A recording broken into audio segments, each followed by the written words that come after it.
Ponders love their ponds, and if you've ever had a pond, this is a delight for you. This is the thing, you come out, you listen to the water, and you look at the fish if you have fish in there.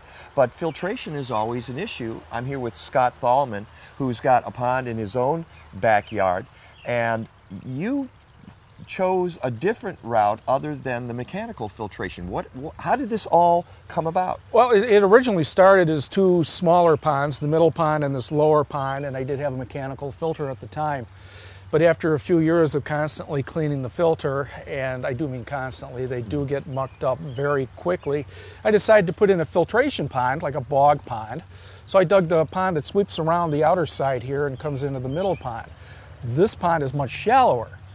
All right, so how deep is this one in the middle is 37 inches. Okay. Okay. It's got a 37-inch hole where the fish go for the winter. They go down deep and everybody's happy. Well, they're not, though. Well, a friend of mine told me that what they do in the winter is they go to the bottom of the pond and they sulk. They do kind of sulk. They don't move a whole lot. Anyways. But you need to have 36, about 3 feet. About 3 feet, right. You can maybe get by with 2 feet, but that's iffy.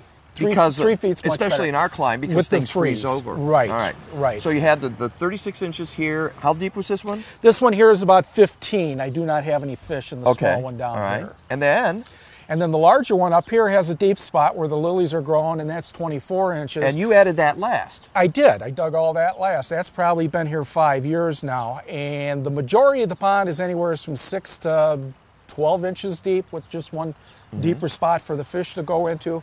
And I put a layer of gravel in it, and then all these plants are growing in the gravel in the bottom of the pond.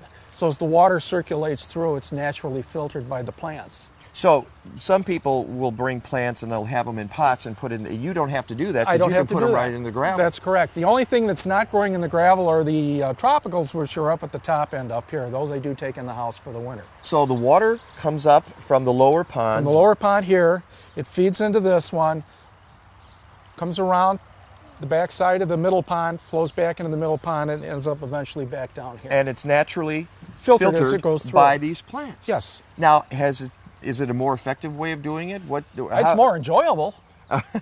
Because you don't have to clean the filter. I don't filter. have to clean it. Do you ever have to clean this? I do have to get in there occasionally and get out some of the leaves and other debris that do fall in, but nowhere near as often as doing a filter. It seems like it's a more natural way of doing things. Much more natural. I just enjoy it.